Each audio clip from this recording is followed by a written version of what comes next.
मार्गशीर्ष महिना सणवार, व्रत वैकल्य, केशवमास, देवी लक्ष्मीचा महिना इत्यादी नावांनी ओळखला जातो। त्याचप्रमाणे या महिन्यातील जवळपास प्रत्येक दिवस महत्त्वाचा असतो। मार्गशीर्षाच्या प्रत्येक गुरुवारी लक्ष्मी व्रत केले जातात। हे व्रत कोणीही कुमारिका मुली, सवाष्ण स्त्रिया किंवा पुरुष करू शकतात। मात्र मार्गशीर्ष गुरुवार व्रत करणाऱ्यांनी 15 नियम आवर्जून पाळावेत। मार्गशीर्ष गुरुवारचं व्रत करणाऱ्यांसाठी 15 नियम कोणते, चला जाणून घेऊयात। पण त्याआधी आमच्या चॅनलला सबस्क्राईब करा, बेल आयकॉनला क्लिक करा। तुम्ही जर हा व्हिडिओ फेसबुकवर पाहत असाल तर फेसबुक पेजलाही फॉलो करा। शास्त्रीय व्रतांपैकीच मार्गशीर्ष गुरुवारचं हे लक्ष्मी व्रत असून या व्रताची देवता नारायणासमवेत देवी लक्ष्मी आहे। शिवाय श्रीदेवी लक्ष्मीनं पद्मपुराणात सांगितलंय की जो माझं व्रत नित्य नियमानं करेल तो सदैव सुखी आणि समाधानी राहील। तर मार्गशीर्ष गुरुवारी व्रत करण्यासाठी पहिला नियम, महालक्ष्मी देवीची स्थापना। महालक्ष्मी देवीची स्थापना करताना देवी आईचं मुख पूर्वेकडे किंवा उत्तरेकडे असावं। देवीची स्थापना करण्यापूर्वी घरातील जागा स्वच्छ करून घ्यावी। ज्या ठिकाणी देवीची स्थापना करायची असेल त्या जागी चौरंग किंवा पाट मांडावा। जमिनीवर देवीची स्थापना करू नये। दुसरा नियम, आपल्या कुटुंबाला धन, धान्य, समृद्धी मिळावी आणि कुटुंबातील सदस्यांना उत्तम आरोग्य लाभावं या हेतूनं सुहासिनी महिला हे व्रत करतात। म्हणून न चुकता दरवर्षी हे व्रत केल्यास घरात समृद्धी, सुख, शांती, आनंद येतो आणि त्या घरावर देवीचा वरदहस्त कायम राहतो। तिसरा नियम, व्रत करणाऱ्यांनी बुधवारी सूर्यास्तापासून शुक्रवारी सूर्योदयापर्यंत कांदा, लसूण सेवन करणं टाळावं। याचबरोबर मार्गशीर्ष महिनाभर मांसाहार टाळावा। त्यानंतर चौथा नियम, व्रताच्या दिवशी घरातील वातावरण आनंदी असावं। या दिवशी कोणावरही टीका करू नये, भांडू नये, कोणाचाही अनादर करू नये। पाचवा नियम, व्रत करणाऱ्यानं लवकर उठून स्नान करावं। शरीरानं, मनानं निर्मळ होऊन पूजाविधी करावा। सहावा नियम, मार्गशीर्ष महिन्यातील शुक्ल पक्षातील पहिल्या गुरुवारी या व्रताची सुरुवात करावी। दर गुरुवारी श्री महालक्ष्मी व्रत करून देवीची यथासांग पूजा करावी। अशा प्रकारे त्या महिन्यात येत असलेले 4 किंवा 5 गुरुवार हे व्रत करून शेवटच्या गुरुवारी उद्यापन करावं।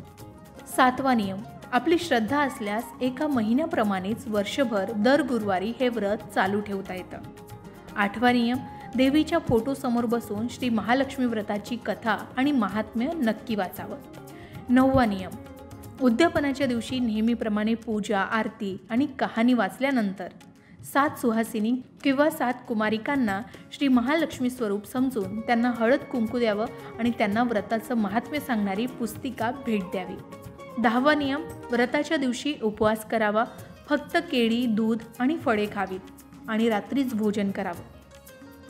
11वा नियम, हे व्रत करताना काही आकस्मिक अडचणी आल्या तर पूजा आरती दुसऱ्याकडून करून घ्यावी, उपवास मात्र स्वतः करावा। 12वा नियम, एकादशी, शिवरात्र किंवा अन्य कोणत्याही उपवासाच्या दिवशी गुरुवारी फक्त पूजा आरती करायला हरकत नाही। रात्री हवं तर भोजन करू नये।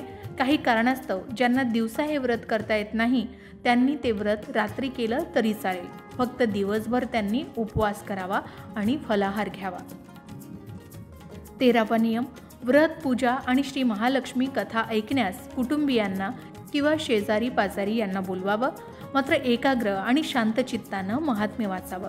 शांतता आणि एकाग्रता असल्यास पोथी वाचन चालू असताना श्री महालक्ष्मीचे अप्रत्यक्षरित्या अस्तित्व जाणवतं। 14वा नियम, व्रताच्या दिवशी रात्री गोड जेवण करून देवीला नैवेद्य दाखवावा। नंतर कुटुंबियांसमवेत आपण भोजन करून उपवास सोडावा। त्यानंतर 15वा नियम, मार्गशीर्ष महिन्यातील शुक्ल पक्षातील पहिला गुरुवारी ह्या व्रताची सुरुवात करावी। दर गुरुवारी श्री महालक्ष्मी व्रत करून देवीची यथासांग पूजा करावी। अशा प्रकारे त्या महिन्यात येत असलेले 4 किंवा 5 गुरुवार हे व्रत करून शेवटच्या गुरुवारी उद्यापन मात्र आवर्जून करावं। उद्यापन करणं शक्य झालं नाही तर ते उद्यापन तुम्ही कोणत्याही गुरुवारी करू शकता। मार्गशीर्ष महिन्यात उद्यापन करणं शक्य झालं नाही तर ते उद्यापन मात्र पुढच्या गुरुवारी म्हणजे दुसऱ्या महिन्याच्या गुरुवारी सुद्धा करू शकता। हे व्रत समाधान, शांती, ऐश्वर्य मिळावं म्हणून आणि देवी लक्ष्मीची आपल्यावर सदैव कृपा राहावी म्हणून यासाठी केलं जातं.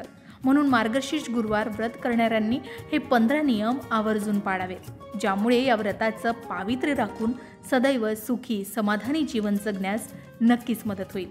या व्रताचं महात्म्य असं की जे कोणी महालक्ष्मी व्रत श्रद्धेनं आणि मनोभावनेनं करतील त्यांना श्री महालक्ष्मी प्रसन्न होऊन त्यांच्यावर तिची कृपा होईल.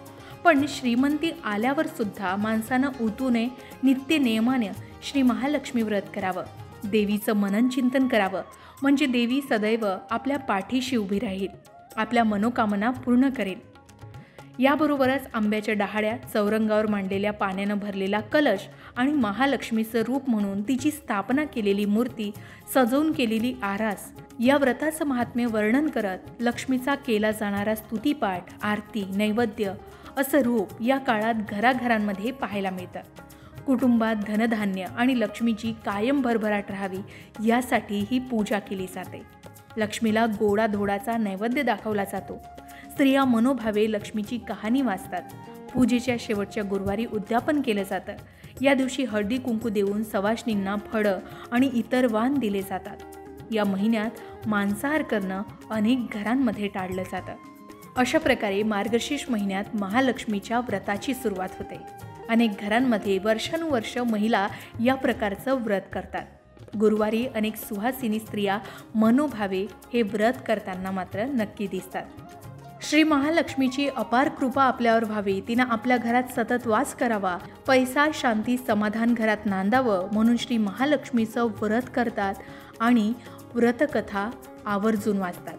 त्या व्रतामध्ये श्री महालक्ष्मीची अनेक नावं, अनेक रूपं आहेत.